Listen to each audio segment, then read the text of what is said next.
Salam dan bahagia Ibu Bapak Guru. Selamat datang di modul Memahami Assessment. Pada materi pertama ini, kita akan memahami assessment sebagai understanding evidence, yaitu menempatkan assessment sebagai salah satu bukti atau informasi untuk memahami proses pembelajaran yang akan, sedang, dan telah dilaksanakan. Dalam materi ini, kita akan bersama-sama memahami makna assessment dalam fungsinya yang lebih berpihak kepada murid dan membantu murid mendapatkan pembelajaran yang bermakna, bukan sekedar laporan yang berisi angka dan hasil belajar saja. Nah, sebelum masuk ke materi, mari kita segarkan ingatan kita sejenak. Di kelas, ketika Bapak Ibu berkata, "Anak-anak, minggu depan kita ulangan ya." Apa tanggapan kebanyakan murid Bapak Ibu? Apakah hore atau ya? Atau mungkin Bapak Ibu pernah juga mendapati orang tua murid yang ikut cemas ketika anak-anak menghadapi asesmen apapun. Kecemasan tersebut tentu beralasan. Umumnya, asesmen dipahami sebagai tahap penilaian atau bahkan penghakiman untuk menentukan apakah anak-anak berhasil menguasai materi yang telah diajarkan. Kadang asesmen juga digunakan untuk mencari murid dengan ranking tertinggi atau 5 besar misalnya. Menurut Ibu dan Bapak Guru, asesmen itu dilakukan untuk tujuan apa?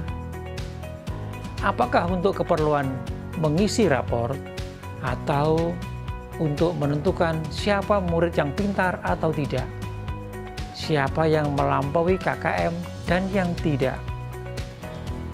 Mari kita telusuri sejenak.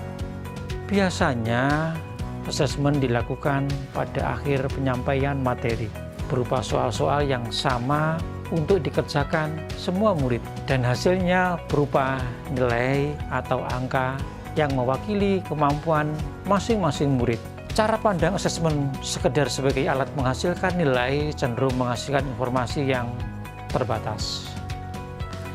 Dan bahkan ini bisa kontraproduktif dengan semangat pembelajaran.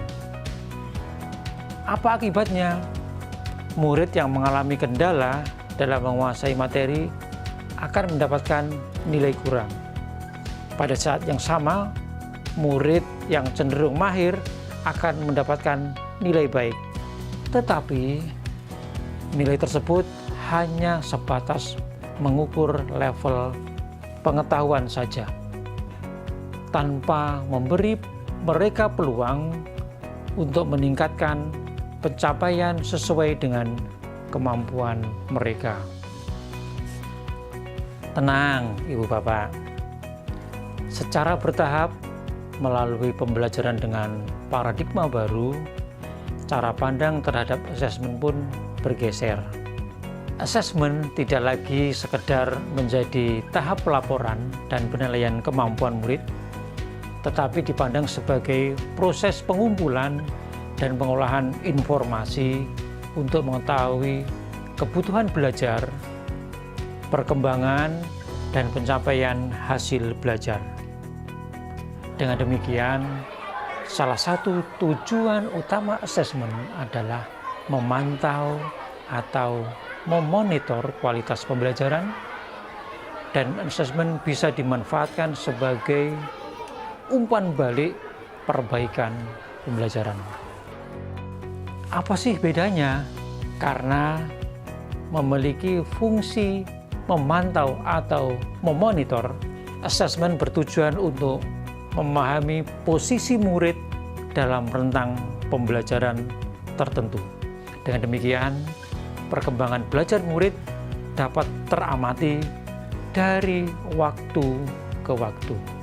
Artinya, Ibu Bapak, yang menjadi perhatian kita bukan perihal murid mendapatkan nilai berapa, tetapi apakah kemampuan mereka berkembang dibandingkan dengan kemampuan awalnya. Selain itu, asesmen juga berfungsi memetakan progres atau kemajuan hasil belajar murid. Apa maksudnya? Dengan informasi yang diperoleh melalui asesmen yang efektif, guru bisa mengetahui apa yang saat ini dipahami murid dari apa yang dipelajari. Apa yang bisa dilakukan guru dengan kemampuan prasyarat atau pengetahuan murid sebelumnya yang bisa membantu pemahaman murid terhadap materi yang sedang disampaikan. Apa yang harus dilakukan guru ketika murid keliru memahami materi yang disampaikan. Kapan dan bagaimana guru bisa mulai penyampaian materi yang baru, dan dukungan apa yang diperlukan murid di kemudian hari agar pembelajaran lebih optimal. Dengan demikian, Ibu Bapak Guru, terlihatlah bahwa prinsip asesmen adalah sebagai berikut. 1. Asesmen adalah bagian tak terpisahkan dari proses pembelajaran. Peran asesmen adalah memfasilitasi pembelajaran dan menyediakan informasi yang utuh. Untuk apa? Untuk umpan balik bagi guru, murid, dan orang tua sebagai panduan dalam menentukan strategi pembelajaran selanjutnya. Fungsi kedua asesmen adalah asesmen dirancang dan dilakukan sesuai dengan fungsi umpan balik. Ibu Bapak Guru memiliki keleluasaan untuk menentukan teknik dan waktu pelaksanaan agar efektif mencapai tujuan pembelajaran. Fungsi yang ketiga, asesmen dirancang secara adil, proporsional, valid, dan dapat dipercaya atau reliable. Mengapa demikian? Agar asesmen dapat digunakan untuk menjelaskan kemajuan belajar dan menentukan keputusan tentang langkah selanjutnya yang akan diambil oleh ibu dan bapak guru.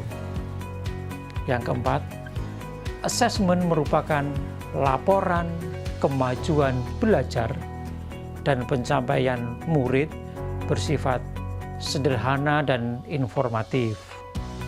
Yang kelima, hasil asesmen digunakan oleh murid, guru, tenaga kependidikan, dan orang tua sebagai bahan refleksi untuk meningkatkan mutu pembelajaran. Wah, ternyata asesmen bukan hanya ditujukan untuk mengevaluasi murid ya, Ibu Bapak Guru. Asesmen juga berguna bagi guru untuk mengevaluasi diri, khususnya cara dalam mengelola pembelajaran, dan pada gilirannya untuk meningkatkan mutu pembelajaran. Asesmen yang efektif juga akan membantu guru dalam mengambil keputusan. Apa yang harus diajarkan lagi dan apa yang tidak perlu diajarkan lagi. Apa yang sudah baik dan apa yang masih perlu diperbaiki lagi.